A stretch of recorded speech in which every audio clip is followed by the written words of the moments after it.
இப்போ சூரியரை போற்று படத்தில் எல்லாரும் அந்த ஓப்பனிங் சீன் பார்த்துருப்பீங்க. நிறைய பேர் வந்து கை தட்டியிருப்பீங்க, விசில் அடிச்சிருப்பீங்க.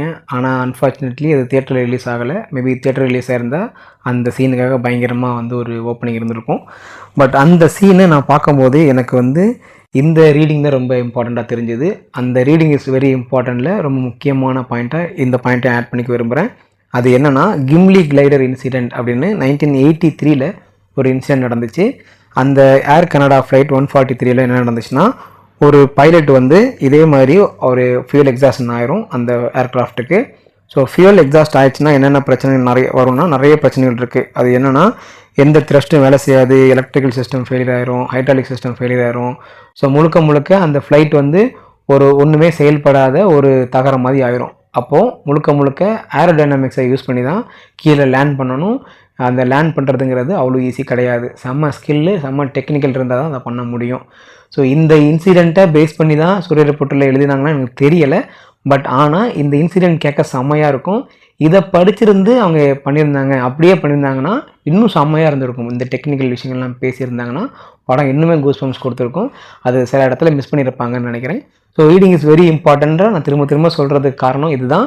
இதை ஒழுங்காக படிச்சிருந்து அதை ஒழுங்காக எக்ஸிக்யூட் பண்ணியிருந்தாலே இது வேறு லெவலுக்கு அந்த சீன் வந்து உருவாயிருக்கும். ஸோ அது என்னென்னு நான் இப்போ எக்ஸ்பிளைன் பண்ணுறேன். அந்த என்னென்னா, ஃபஸ்ட்டு வந்து ஃபியூல் மிஸ்கால்குலேஷன் ஆயிடுச்சு. ஸோ இங்கே வந்து அதை எப்படி பண்ணியிருப்பாங்கன்னா, அவங்கள லேண்ட் பண்ணாமல் பெர்மிஷன் கொடுக்க மாட்டாங்க அப்படின்ற மாதிரி அந்த பாலிடிக்ஸை காமிச்சிருப்பாங்க. ஸோ ரெண்டுமே ஈக்குவல் ஆயிடுச்சு. ஸோ இப்போ வந்து ஃபியூல் வந்து அங்கே முடிய போகுது, எக்ஸாஸ்ட் ஆகுது. அதுதான் இங்கே ரொம்ப முக்கியமான கான்செப்ட். ஓகே, ஃபியூல் எக்ஸாஸ்ட் ஆயிடுச்சுன்னா இங்கே என்னென்ன பிரச்சனை வருன்றது அந்த பைலட்டுக்கு தெரியும். அந்த பைலட் வந்து அதை வந்து ரொம்ப ஸ்ட்ராங்காக சொல்லுவான்.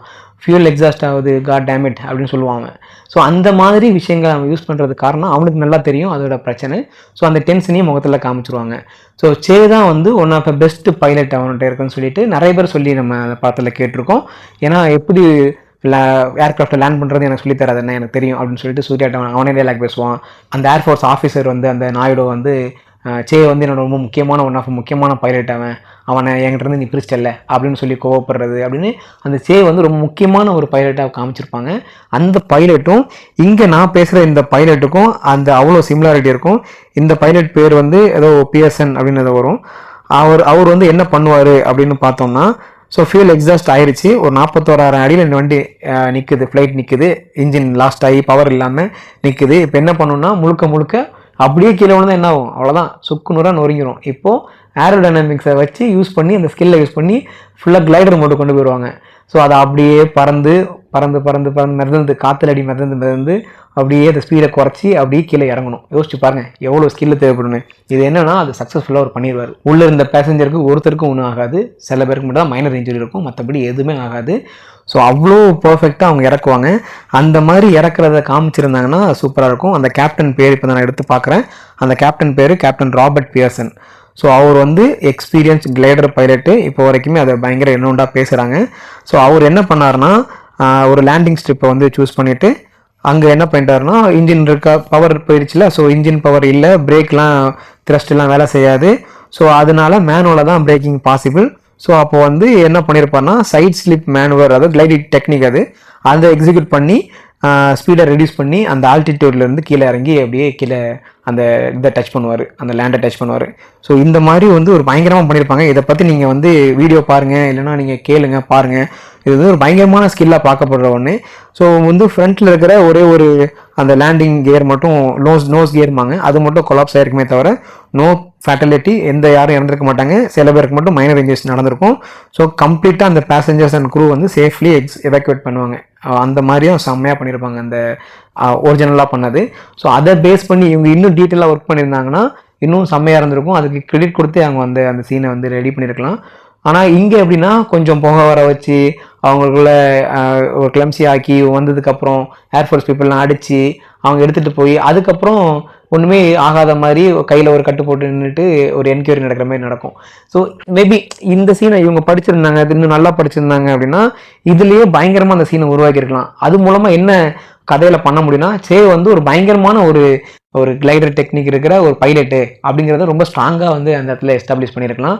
இல்லைனா அந்த டெக்னிக்கை சூர்யா வந்து சொல்லி கொடுத்து பண்ணுற மாதிரியோ இல்லை இவங்க எல்லாரும் சேர்ந்து அந்த விஷயத்த யோசிச்சு பண்ணுற மாதிரி இருந்தால் இந்தியன் ஏர்ஃபோர்ஸுக்கு ஒரு பயங்கரமாக அது ஒரு எஃபெக்ட் கொடுத்துருக்கும். ஸோ இந்த வேலைகள் அதை பண்ணியிருந்திருக்கலாம், இன்னும் கொஞ்சம் பயங்கரமாக கூஸ் பம்ப்ஸ் வந்திருக்கும். இப்போவுமே அந்த சீனை வந்து பார்க்கும்போது உங்களுக்கு வந்து பதட்டம் வந்திருக்குமே தவிர அந்த கூஸ் பம்ப்ஸ் வந்திருக்குமா எனக்கு தெரியல. ஏன்னா எனக்கு பெருசாக அந்த கூஸ் பம்ப்ஸ் வரல, எனக்கு பதட்டம் தான் ஃபீல் ஆச்சு. அதை பார்க்கும்போது எனக்கு இந்த ஃபீல் வந்துச்சு, ஓகே இதே கிம்லி கிளேடர் மாதிரி பண்ணியிருந்தாங்கன்னா அந்த கூஸ் பம்ப்ஸ் வந்திருக்குமே, பதட்டத்தை தாண்டி கூஸ் பம்ப்ஸும் சேர்ந்து வந்திருக்குமே, செம்மையாக இருந்திருக்குமேன்னு நினச்சேன்.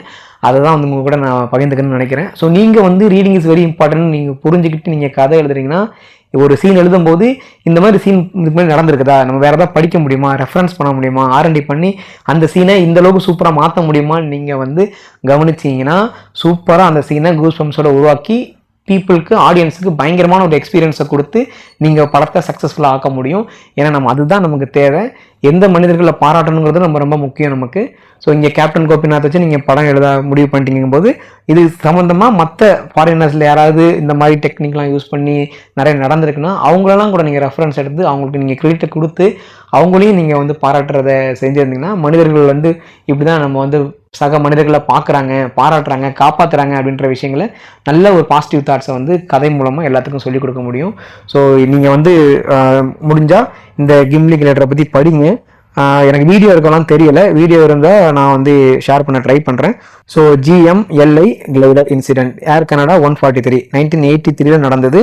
போயிங் 767 மான்ட்ரியல்லேருந்து எட்மாண்டனில் நடக்கிற அந்த விஷயத்தில் ப்ராப்ளம் வந்து ஃபியூல் எக்ஸாஸ்ட் நடக்கும். அவங்க வந்து எப்படி சேஃபாக வந்து லேண்ட் பண்ணார். கேப்டன் பேர் கேப்டன் ராபர்ட் பியர்சன்.